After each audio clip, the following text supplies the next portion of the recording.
Que Dios les bendiga, amados hermanos, amada hermana. Hoy día nuevamente vamos a comenzar con nuestros estudios bíblicos. Cada semana estaremos subiendo nuestros estudios bíblicos de la Iglesia Pentecostal Nazaret de la comuna de Isla de Maipo, la cual nos dirige nuestro pastor Manuel González. En este año nuevamente vamos a empezar con una serie de estudios bíblicos dirigidos de distintos temas que vamos a ir aprendiendo, vamos a ir conociendo. Y en esta ocasión del año 2025 vamos a iniciar ahora ya, vamos a iniciar estudiando los profetas mayores, luego los profetas menores, etcétera. Vamos a ir aprendiendo distintas cosas, para lo cual queremos que ustedes puedan participar con nosotros, puedan ser parte de este proyecto en el cual obviamente es de mucha, mucha bendición para cada uno de nosotros. Así que queremos invitarle para que sea parte de este proyecto, ¿ya? De ninguna manera queremos que se desconecte, sino que siempre pueda permanecer conectado con nosotros y pueda recibir las bendiciones de parte del Señor. Amén. Así que bueno, vamos inmediatamente, vamos a lo que vinimos a hacer hoy día, que es a venir a aprender de la palabra del Señor, ¿cierto? Así que, miren, yo quiero invitarles en esta ocasión para que comencemos hablando de los profetas mayores. Hoy día vamos a hacer una introducción a este tema, ¿ya? Por lo tanto, queremos que desde ya empiece a preparar los cuadernitos, los lápices, etcétera, para empezar a aprender de la palabra del Señor. Y por sobre todas las cosas, en su mano, esto, que es muy importante, la Biblia, que usted tiene en su casita para que pueda aprender.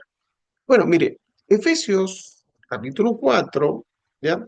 En el verso 11 dice de la siguiente manera, y él mismo constituyó a unos apóstoles, a otros profetas, a otros evangelistas, a otros pastores y maestros, a fin de perfeccionar a los santos para la obra del ministerio, para la edificación del cuerpo de Cristo, hasta que todos lleguemos a la unidad de la fe y del conocimiento del Hijo de Dios, a un varón perfecto, a la medida de la estatura de la plenitud de Cristo. Que Dios les bendiga y Dios añada, obviamente, la dirección sobre nuestra vida. ¿Ya? Mire, aquí nos da la base de lo que vamos a venir a hablar durante varios días.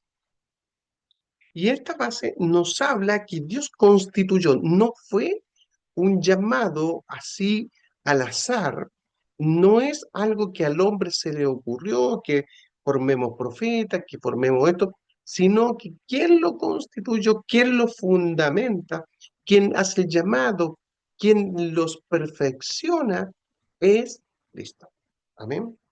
Por lo tanto, al título que puede tener una persona se le llama profeta. ¿Quién los llama? Es Dios que los llama.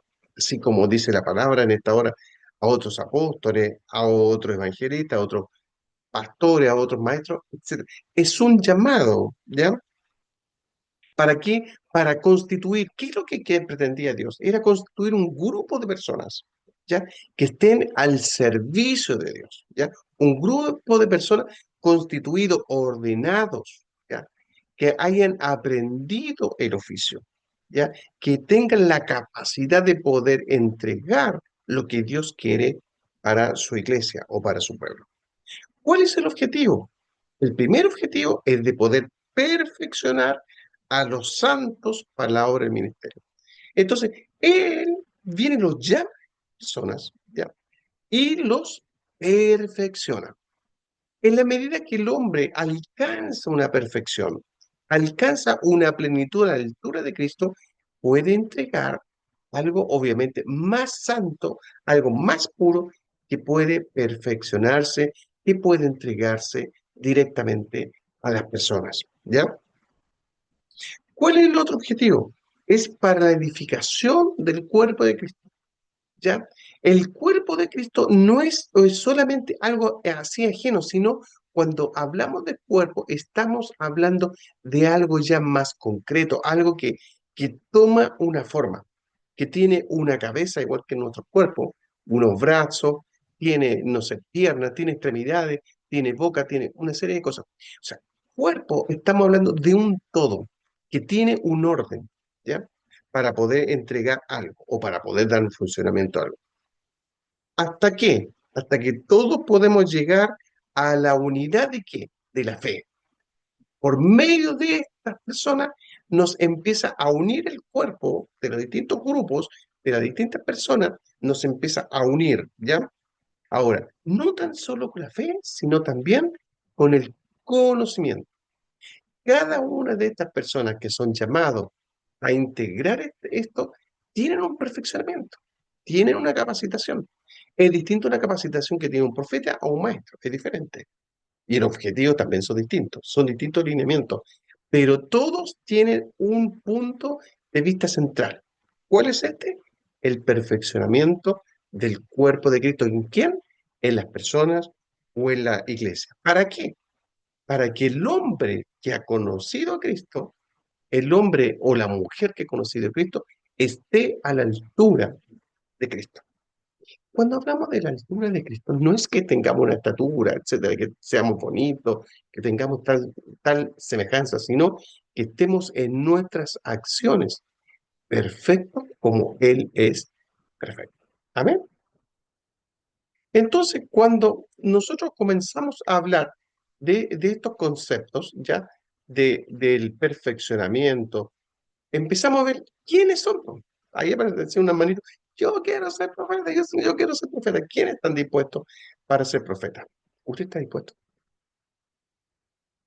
Ahí se le da. Levantar la manito ahí. Vaya que levantar la manito ahí, ¿cierto? ¿Quién está dispuesto? ¿Yo estoy dispuesto o no estoy dispuesto? Sí, yo estoy dispuesto, etcétera. ¿Ya? Ahora, viene la expresión. Ahora veamos por qué, de dónde surge todo esto. ¿Por qué se le llama profeta? ¿Ya? La palabra profeta ya viene de la expresión del griego, de allá viene. Y esta es profetes, ¿ya? Que tiene que ver pro, antes o hacia, hacia. O sea, personas que se anteceden a algo, que tienen la capacidad de anteceder, de poder enunciar, de poder hablar acerca de algo que está antes de tiempo. ¿Ya? Esa es la capacidad que tiene un profeta. Por eso dice la palabra que recién le digamos, que tienen el perfeccionamiento, el conocimiento, etcétera. ¿Ya? Ahora, son aquellos que tienen la capacidad de poder transmitir por inspiración el mensaje de Dios. O sea, pueden recibir la dirección de Dios hacia algo puntual. Y como es inspirado por Dios, pueden entregar un mensaje genuino, ¿ya? A los hombres por medio de Dios. ¿Y cuál es esto? Con la fidelidad de Dios y la justicia social. Esto busca, primero, que los hombres puedan tener un mensaje de la fidelidad de Dios. ¿Qué tan fiel es Dios? ¿Quién lo dice? El profeta. Él empieza a hacer lo enunciado. Y por otra parte, la justicia. También viene a hacer algo justo para los hombres. Viene a determinar las cosas. ¿Sí? Entonces, cuando hablamos de profetas, los vamos a poder clasificar. Y hablamos en la Biblia, nos han enseñado desde pequeñito, me dijeron a mí, hay profetas mayores y profetas menores. ¿Ya? Esa es una forma de poder clasificarlo. Entonces, el grupo de todos los profetas que aparecen en la Biblia, los vamos a clasificar y vamos a decir profetas mayores, profetas menores. ¿Ok? Ahora, ¿qué significa que sean profetas mayores o profetas menores? ¿Ya? Esto tiene que ver por un tema de ordenamiento, para ordenarlo eh, de una forma para poder estudiar la Sagrada Escritura. ¿Ya? Entonces, dijeron las personas que son más eruditos, dijeron, los vamos a ordenar a los profetas y vamos a denominar profetas mayores y profetas menores. ¿Cuáles son los profetas mayores? De acuerdo al volumen literario que tengan, de acuerdo a lo que contengan sus capítulos. ¿Cuántos capítulos tienen? Entonces, por eso se les llama. Los profetas mayores son los que tienen mayor cantidad de literatura o de volumen literario, ¿ya? De capítulos, etcétera, ¿ya?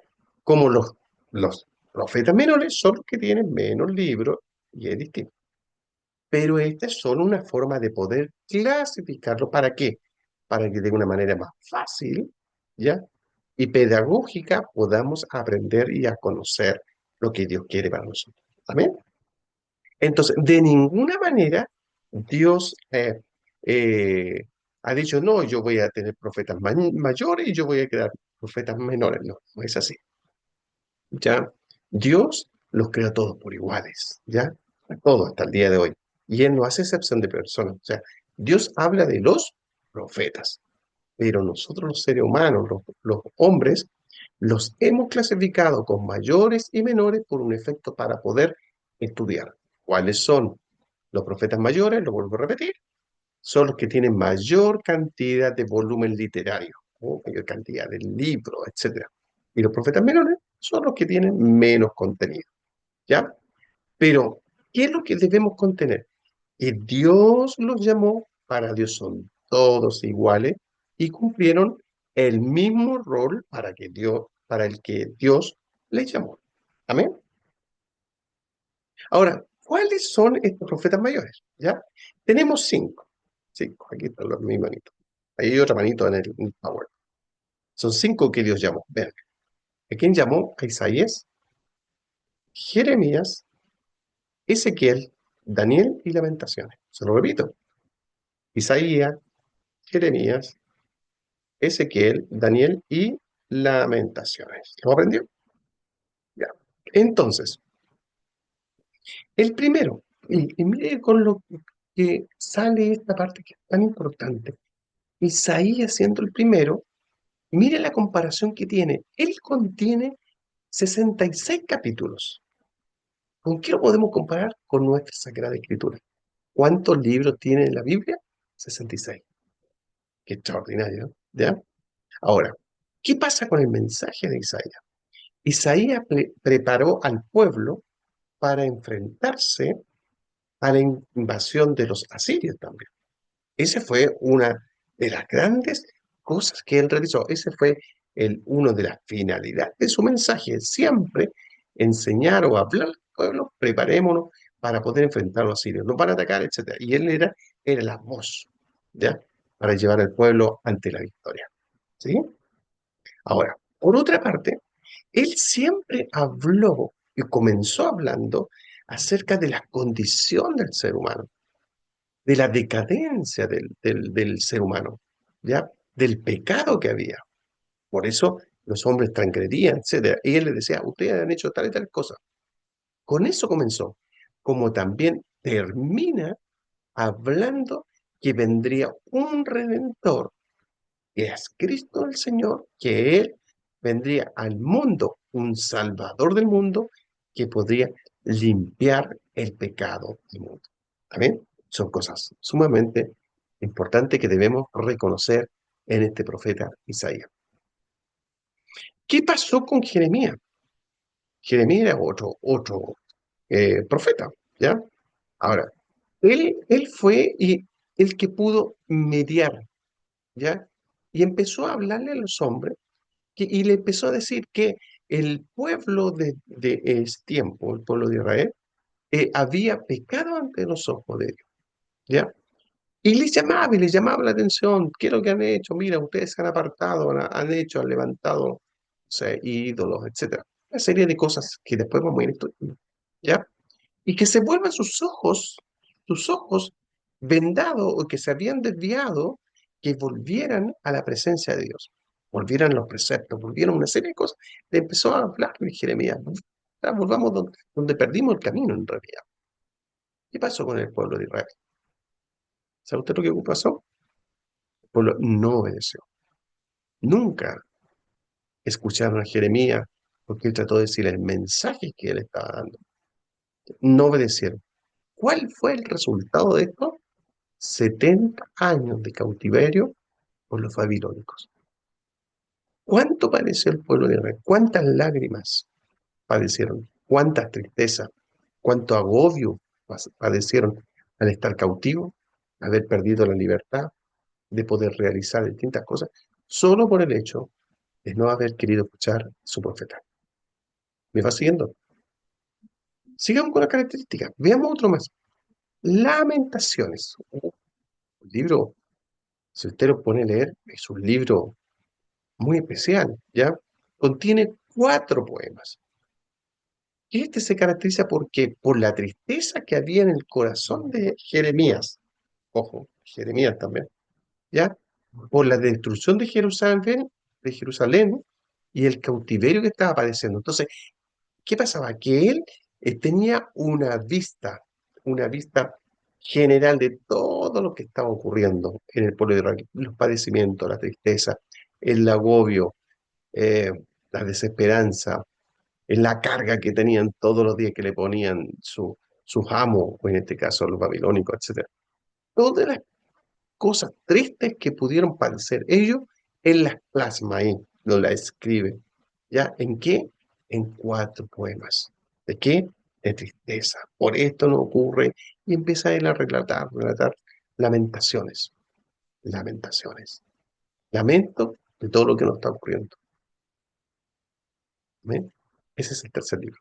El cuarto libro, Ezequiel, mire, otro más muy importante de los profetas, ¿ya? Él le habló al pueblo mientras estaban en cautiverio en Babilonia. Por lo tanto, su tema central, él les vino a recordar todo lo que estaba pasando. Dios es Dios, ¿ya? ¿Cuál fue el tema central de Ezequiel? Nuevamente empezó a pregonarles, a recordarle, a decirle a toda la generación que está ahí, Dios es Dios. Reconocer la divinidad de Dios. ¿Cómo está hoy día nuestra sociedad? ¿Estamos reconociendo que Dios es Dios? Buena pregunta, ¿eh? ¿Cómo estamos en esa parte? Ahora, añade y dice, Dios es Dios y cumple su palabra y puede darnos una nueva oportunidad. A nosotros hoy día, en nuestra sociedad, por supuesto. En ese tiempo, Ezequiel llega con ese mensaje. Podemos salir de todo este agobio, pero tenemos que declarar que Dios es Dios y Él nos puede sacar de todo lo que estamos viviendo. Ahora, ¿qué es lo que contiene este mensaje de Ezequiel? Un mensaje de esperanza, que un día Dios iba a restaurarle a ellos, ¿ya? Como nación para poder tener nuevamente un país libre, una nación libre y se guiara ya no bajo la opresión babilónica, sino libres de poder tener una acción, ya siempre guiado por Dios. Miren, qué interesante, ¿eh? Vamos al otro. Daniel, oh, ¿qué cosas podemos recordar de Daniel? Oh, yo me acuerdo cuando era pequeño, me recuerdo Daniel en el foso de los leones. Parecía, era una historia para mí cuando en la escuela dominical me enseñaba mi maestro y me imaginaba yo un león, qué sé yo, etcétera. Pero si lo analizamos, oye, Daniel hoy día, si lo viéramos, de verdad que tiene que haber sido un hombre con una condición muy especial en realidad. ¿Qué pudiéramos destacar de Daniel? La inteligencia. La inteligencia que sobrepasó a todos los hombres. Recuerden ustedes que en ese tiempo el rey empezó a llamar a distintos hombres para que pudieran estar en el reinado cerca de él, ¿ya? Y no elegía a cualquiera, sino que elegía gente que tenía que tener ciertas características, pues, ¿ya? Un conocimiento, no sé, que fueran bonitos, hermosos, etcétera, ya que tuvieran ciertas características, no era cualquier persona. Y dentro de todo ese grupo que él escogió, el rey de aquel entonces, eligió a Daniel. Y sale Daniel premiado por sus cosas, ¿ya? Por sus acciones. ¿Cuál fue una de las primeras acciones que hizo Daniel? ¿Recuerda usted? Cuando se le sirvió un plato para comer. ¿Qué dijo él? No, ¿sabe qué? Yo me abstengo de esta comida. Prefiero comer esto otro. Yo no voy a comer de esta comida que comen acá. Eso tiene que ver qué pasa con la parte intrínseca de la persona, la parte interna. ¿Cómo miramos, cómo activamos, cómo accionamos ante la sociedad? Hoy día la sociedad, hoy día nos determina muchas cosas, ¿ya? Tan determinante hasta nuestra manera de vestir, nuestra manera de actuar, nuestra manera de caminar, nuestra manera de cortarnos el pelo. Nos influye. Pero cuando tenemos un direccionamiento acerca de lo que Dios es para nosotros, podemos tal vez decir no muchas cosas. Daniel, con una inteligencia que sobrepasaba a los demás, De hecho, los hombres quedaron admirados de la inteligencia que tenía él, porque pensaban que con la alimentación que estaba teniendo o con el tiempo que tenía, ya iba a ser inferior en el momento que le iban a tomar las pruebas, que sé yo, cómo han ido avanzando, porque en ese tiempo ellos tenían que demostrar su inteligencia de poder crear cosas, etcétera. Estamos hablando de sabios, ya de la inteligencia aquí entonces, ¿ya? Entonces él fue considerado con un alto cargo, ¿ya? En la nación de Babilonia. Fue reconocido, ¿ya? ¿Por qué? Porque puedo estar. Ahora, ¿qué pudiéramos nosotros destacar de él? Aparte de lo que ya hablamos, que a pesar de estar en el puesto más elevado que pudiera tener un hombre, nunca se olvidó de Dios y siempre mantuvo a Dios en primer lugar. Oye, qué interesante esa parte, ¿eh? A veces nosotros, con un poquitito que subimos un peldañito, nos olvidamos de Dios. Y sin embargo, Dios es el que nos da la vida, nos da la salud, y nos da el ser que podamos tener. Nos da la oportunidad de que podamos ascender un poquito más. De verdad debemos ser agradecidos de Dios por lo que Dios es con nosotros, lo que Dios nos provee todos los días. Nos trae sabiduría, porque la sabiduría viene de parte de Dios, no viene de los hombres. La sabiduría viene de Dios. ¿Sí? Entonces, si nosotros quisiéramos ser sabios, ¿dónde tenemos que recurrir? A Dios. Dios provee más sabiduría. Oh, qué fantástico esto. ¿Eh? Entonces, con todas estas cosas, hoy día en este preámbulo, porque hoy día es solamente preámbulo, vamos a aprender muchas cosas interesantes, ¿ya? Yo quiero invitarles a ustedes para que ustedes sean parte de este estudio bíblico que vamos a comenzar, ¿ya? Hoy día solamente fue una pincelada, así como esto es la introducción al tema. Entonces yo quiero dejar una tareita para que la próxima semana cuando comencemos, ya usted la pueda haber tenido desarrollada y tenga ya algunos conceptos claros. Primera pregunta. ¿Cuál era la función de los profetas? ¿Se recuerda usted? ¿Se recuerda el pasaje bíblico que leímos? ¿Sí? ¿Por qué se dividen en profetas mayores y menores? ¿Por qué? Dios los dividió, Dios puso ya, estos van a ser profetas mayores y estos van a ser profetas menores. ¿Se recuerda por qué se colocó así? ¿Qué significa que sean profetas mayores? ¿Qué significa que sean los profetas menores? Ahora, en su mente pudo ahora ordenarse, en su mente decir, ¿cuáles son los profetas mayores? ¿Me lo podría decir? Es ¿quién? Isaías es el segundo, tercero, cuarto, quinto, sexto, séptimo, etcétera. ¿Cuáles son? ¿Cuáles son los profetas? Etcétera. ¿Me podría usted mencionar dos ejemplos significativos para usted de un profeta mayor? ¿Me podría decir, no sé, qué es lo que a usted le impactó al estudiar o al empezar a estudiar acerca de estos profetas? ¿Qué le llamó tanto la atención? ¿Qué le cautivó a usted? ¿Con qué usted se siente identificado con lo que pudo hacer este profeta? ¿Ya? Eso queremos que usted nos coloque en la tareita de esta semana. ¿Ya? Los quiero dejar cariñosamente invitados, ¿ya? Para que usted se pueda ya la próxima semana ya tener su cuadernito, qué sé yo, para que podamos empezar a estudiar acerca de los profetas mayores. Que Dios grande y altísimo, al cual le doy gracias por tener esta oportunidad con ustedes, les bendiga enormemente y les dé cada día más bendiciones. Que estén muy, pero muy bien